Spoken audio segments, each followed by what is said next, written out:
This is True Crime Arizona, an Arizona's Family Originals podcast.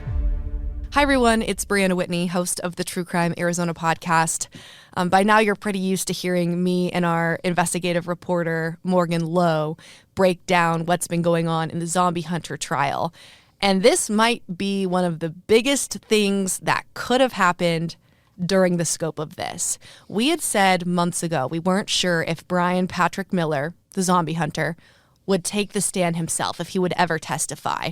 And here we are in this penalty phase of the trial where they're deciding whether he's going to face death or be given life in prison. And today, Bryan Patrick Miller spoke to the court. He testified. And we have really never heard him talk almost ever until now. Morgan, you were in the courtroom, and this did not happen or go down how we expected it to at all. Can you describe how this played out? Yeah, I was in court today to try to figure out what the schedule was going to be for the rest of the week. So I was not there to listen to testimony because it was a psychologist testifying, and we've heard psychologists testify in this. I wanted to find out if Miller was going to speak. We assumed it was going to be tomorrow, which this is Monday when we're recording this. Tomorrow is Tuesday. We had been told that if he was going to speak, it was going to be Tuesday. So I wanted to find out, and I just stayed, and the psychologist finished testifying, and all of a sudden, R.J. Parker, Bryan Miller's attorney, stands up and he says, "Your Honor, my client would like to exercise his right to allocute." And allocute, that's a big word. Mm-hmm. And that is a portion of a sentencing phase where the defendant is allowed to stand up and speak directly to the judge. And so Judge Suzanne Cohen says, okay, does he want to do it today or tomorrow? And Parker says he wants to do it right now. And there were no cameras in the court. No, we didn't have a photographer in, and so we had scheduled photographers to be in court the next 3 days, just in case. We didn't have one there today. So luckily, the judge says, well, let's take a few minutes here because we had been sitting through testimony, and I was able to get the bailiff over and say, look, I know it's weird, but can I use my cell phone, sit in the media room through the window so we don't bother anybody? And the judge agreed to that, so we were able to videotape and get audio. It doesn't look as good as it normally does with one of our big expensive cameras, but we were like, holy cow, he's going to talk right now, and we don't have any way to capture it. I mean, had you not been there, we may not have heard this ever. It was very lucky that I was there. Wow. So, I mean, huge that we're hearing from him. I mean, going through months and months of testimony, from hearing about him through everybody else. This is finally him in his own words. Why don't we play it in full? He only talked for a couple minutes. It's not super long, but for everybody who's been following along this case, this is probably the moment you're going to want to hear when Bryan Patrick Miller testifies in front of the judge himself. Good afternoon. I am not looking for sympathy today. This time is for the family and the friends of the victims. I cannot imagine what pain they have endured for all these years. I want to just say a few words, and I'm really hoping my words do not cause any more hurt than what the families are already suffering. I accept the court's decision, and I'm hoping this trial and my convictions have provided some measure of relief for the families. I know this has been a long and painful process for everyone. I wish I could provide answers to the questions you have. I have learned new things about myself in this process, and while I don't have all the answers, I hope to find some. I know I am different. I didn't understand completely why. I thought I had to do with what my mother did to me. Growing up, I was scared, I was lost, I was confused. I was not allowed to express myself. I want to get help in trying to open up the parts of me I know I have shut out. cannot change the past.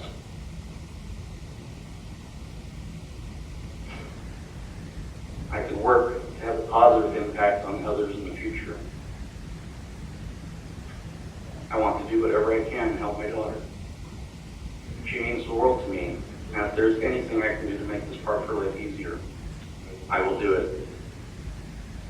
I was not a perfect father, but I tried my best. I am sorry for the damage this experience has caused her. I miss her.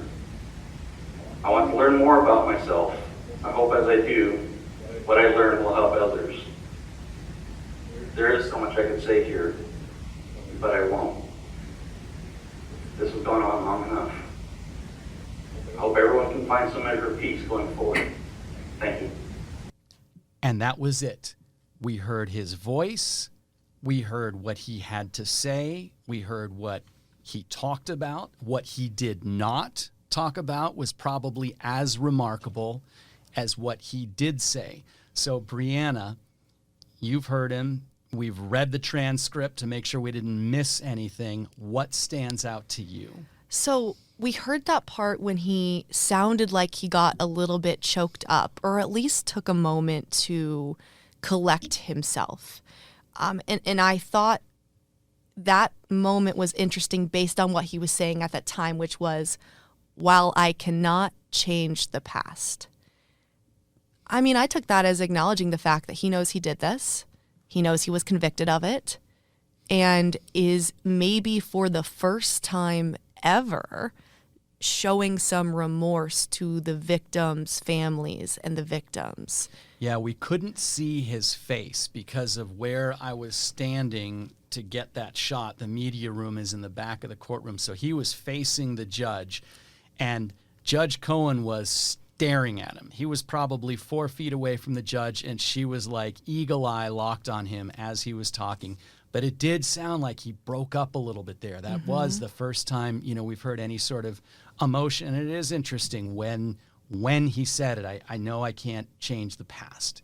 And then he transitions and starts talking about his daughter. And we'll get to that part in a minute. But it's interesting that he starts out by saying, he's not looking for sympathy. That's actually the reason you allocute. This is called an allocution. You speak to the judge. That's the reason. You are basically, you are throwing yourself on the sword. You are asking for mercy. He never really asks for mercy. But he also doesn't really say, in no place in here does he say, I am sorry to the victims' families. It's interesting the way he worded this. And he was reading from a script. So he wrote this. Yes, this wasn't just him speaking sort of off the top of his head. I think the fact that he said he accepts the court's decision too, I mean, that's interesting. The reason I took away that, was there a show of remorse there was because I know when we talked about the victim impact statements from the Burness family and the Barrasso family, you heard Melanie Burness's sister saying, we were looking for any signs of remorse and we didn't get it. We did not hear it. So do you think he took that, listened to what they had to say, and do you think this was his attempt at remorse to whatever ability of remorse he has? It might have been his attempt, but he spends most of the time here talking about himself and what he's been through. And he thought that it was because of his mom. It was Bryan. So I certainly am not claiming to speak for the victims' family members, but I would be very surprised if they heard this and they were satisfied. Right, because like you said, there was no I'm sorry. And I do think it was interesting that he brought up the abuse from his mom, called himself scared and lost, as if that was some sort of rationale for what he did. Well, that's been the defense the whole time, and we've talked about this before. I mean, what could he say? Could he say, I'm sorry that I did this? If I could go back, I would undo it. Maybe he could have said that, but if he sort of admits that he remembers any of it, it sort of destroys the defense. And we don't know if he remembers it. What we do know is that the judge didn't buy it because he was found guilty and not guilty by reason of insanity. Yeah. Do you think that this was effective, right? I mean, this was kind of the Hail Mary, the last attempt for the defense to try to get him life in prison versus a death penalty. Do you think this changes the scope of what the judge has heard so far in this phase of the trial? It is a Hail Mary. You summed it up perfectly. And it is always a risk to have a defendant speak. Now, this was a very calculated risk because technically Bryan Miller wasn't testifying. When you testify, you open yourself up to direct and cross-examination. You open yourself up to cross-examination. This was the allocution. I think that the judge was allowed to ask him questions, but I don't think, and I'm not a lawyer in Arizona, I don't think that they are allowed to cross-examine him. He stands in front of the judge and he speaks. I am of the opinion that when you can talk to somebody, when you hear somebody speak, it reminds you that this person may have done monstrous things, but this person is a human being. And I think that if anything, this reminded the judge that Bryan Miller may be a flawed human being, but he is a human being. So in that respect, I do think that it was successful, and I do think that it was a successful gamble on the defense attorney's part on allowing him to do this. That being said, is it going to make a difference? I don't know about that. You have an 8-month trial, and now we have 2 minutes of somebody saying he's sorry for all this stuff that happened, but not saying, I'm sorry to the victims' families. I'm sorry that I did this. It's like he stopped short of what everybody was maybe looking for. Yeah. And will we, and maybe we can't answer this now, but will we know if something like this played a part? Will the judge explain her decision as to why she sentences him the way that she does when that comes up, giving some sort of explanation as to whether she chooses death or whether she chooses life in prison? That's a great question, and I have no idea. Yeah. I mean, I can see the judge explaining her reasoning. I could also see it just being matter of fact. I'm not sure. There's one other thing in here that stands out to me because we have covered this case long before the trial. Years. And we know there's a lot more to his story. And there's a line that he put in here. He says, I wish I could provide answers to the questions you have, which is basically him saying, I am not going to explain myself. And it's also saying, I'm not going to talk about any of the other potential and actual victims that I'm not on trial for. And we know that he stabbed. He was put on trial for stabbing somebody in Washington. He is accused, and police believe he stabbed Victoria Michelson in Washington. There's Melissa Ruiz Ramirez in Washington. He was found not guilty at trial. He said it was self-defense. We have Victoria Michelson, who Phoenix police believe that he was the one who attacked her. We know Celeste Bentley here in Phoenix. She was attacked by him, and he was convicted when he was a minor. And then there's Brandy Myers, the 13-year-old who disappeared in Phoenix, and detectives forwarded that case to the Maricopa County Attorney's Office for charges, and that was rejected. But police believe that he was the one who murdered her. And there's the possibility that he is the person responsible for Adrian Salinas' death. Shannon Almock, another young 12 or 13 years old. Yeah, young girl. They found similar her, to Brandy's age. Yeah, and they found her remains when they were looking for Brandy Myers. And then there's another case where a woman said that she was attacked on along the Arizona Canal. She jumped in the canal to get away.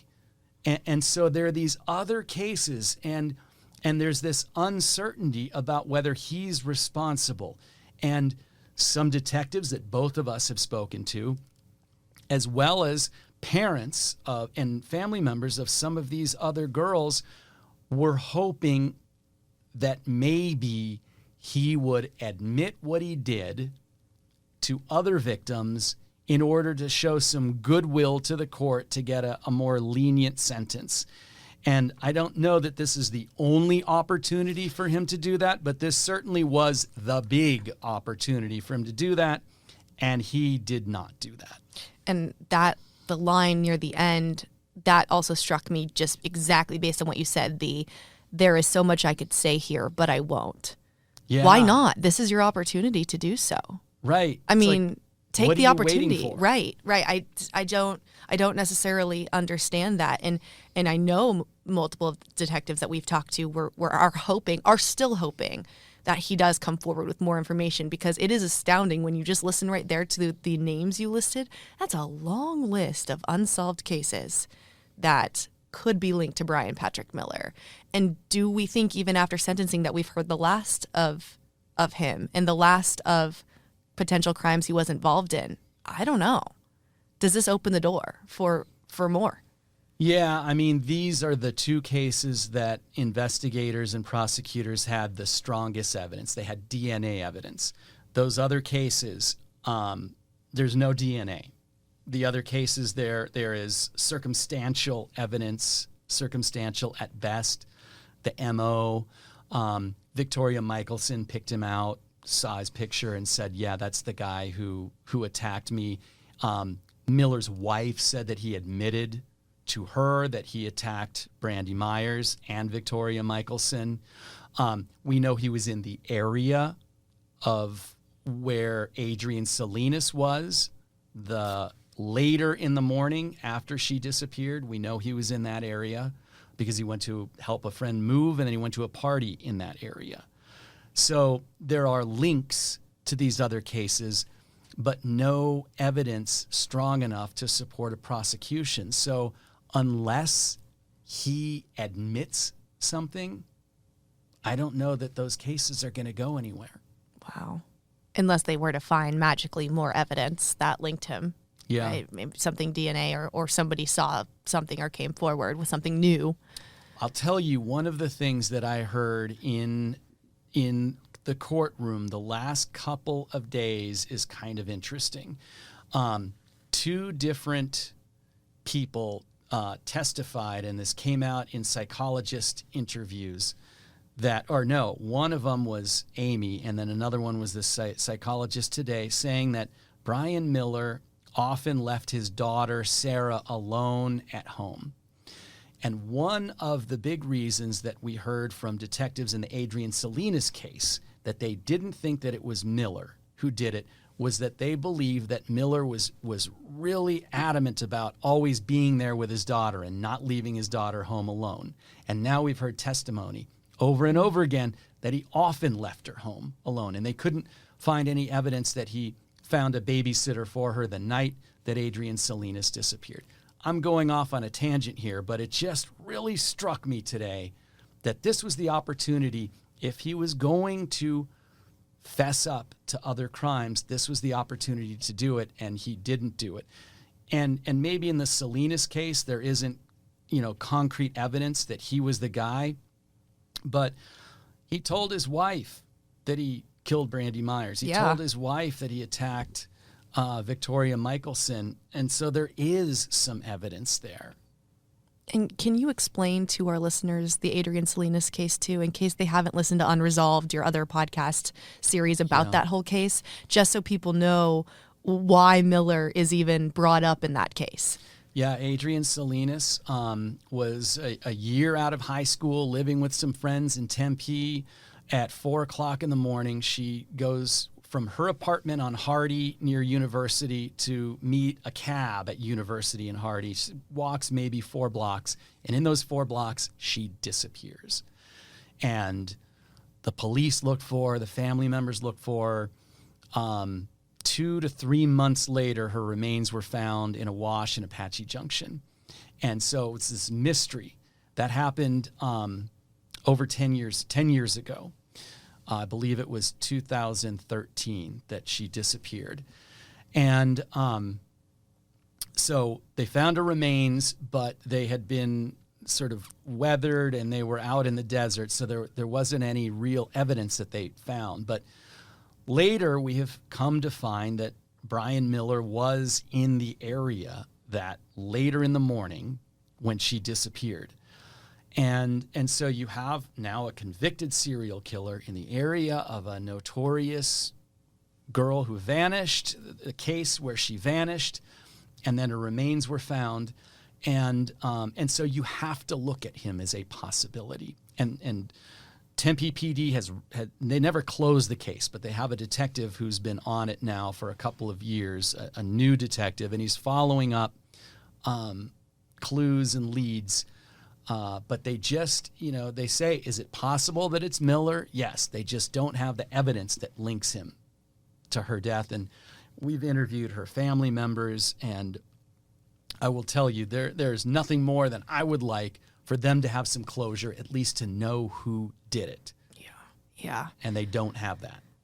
And as we know, Bryan did not come forward with anything else today on any other case. Before we wrap this up, I also want to ask you, just being in the courtroom, we haven't gotten to see Bryan, get up or do a whole lot, right? Usually we're staring at the back of his head the entire time. And while we still were looking at the back of his head while he was talking to the judge directly, did you notice anything as he was coming back to his attorneys to sit down? Was there any visible emotion? Was his demeanor a certain way? And did he say anything with his attorneys when he sat down that looked like, some sort of, oh, okay, I did it, or this was a resolution? Yeah, he turned around and he talked to one of the investigators, one of the other attorneys. He did look, I don't know if I'm just adding more to this, but he did look a little more relaxed or relieved than he has before, definitely more relaxed. He wears a mask and glasses, so you really can't tell his expression. So it was really tough to tell, but I did note that afterwards he sat down, he turned around, he was talking to this person, and I hadn't seen him sort of be as animated like that. Not like freaked out animated, but more sort of relaxed, you could see it. So I don't know, that maybe that was it. I will tell you that he got a haircut. He had not had a haircut the entire trial. You could see, I'm sitting behind him, so I see him the whole time. Got a haircut. And coming up Wednesday and Thursday of this week, we have closing arguments from the defense and the prosecutors, a second set of closing arguments for the penalty phase. And then we expect we expect the sentencing to come down at some point about a week into June. Okay, so early June. Just so our listeners know when to expect us. I know we've kind of been saying we don't know how long this is going to go, but it does seem like we are going to go into June. Are they taking a week off? The judge is going to take some time to look over everything. I don't know all of the details of why they're scheduling it for that point, but the judge was talking about having a lot of information to go over. Months of everything, and even on just this back end too, it's been weeks and weeks of more. I can't imagine just what she's going to have to sift through. And I mean, that's a big decision, life in prison versus sentencing somebody to death. Yeah, for one person to decide. Yeah, that's a lot of responsibility.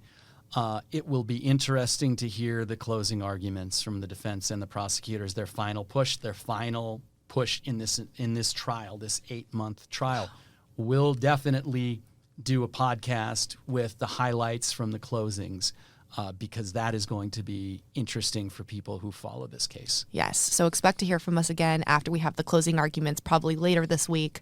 And then, of course, once we get that final decision on the sentencing, we'll, of course, bring you what the judge says with it, if anything at all, and wrap this entire trial up. We appreciate everybody sticking with us. We know it's for the long haul here, but wow, this is a big day in a months-long trial. And also, Morgan and I are on social media. If you're listening to this and you want to weigh in on what you think about what Bryan Miller said today, we'd love to hear it. We like getting feedback. I've gotten a lot of messages and emails and social media comments, all of the above about this. And I really enjoy hearing what everybody in the community thinks about this case and this. And with such a pivotal moment today, Morgan and I would love to hear from you. So if anybody wants to weigh in, Twitter, Facebook, Instagram, you name it, we'd love to hear what you think in your takeaway from today. Thanks everybody for listening, and we'll see you back here in about a week. True Crime Arizona, the podcast, is hosted by me, Briana Whitney. And me, Morgan Lowe. It is a production of 3TV, CBS 5, and azfamily.com in Phoenix, Arizona. This is True Crime Arizona, an Arizona's Family Originals podcast.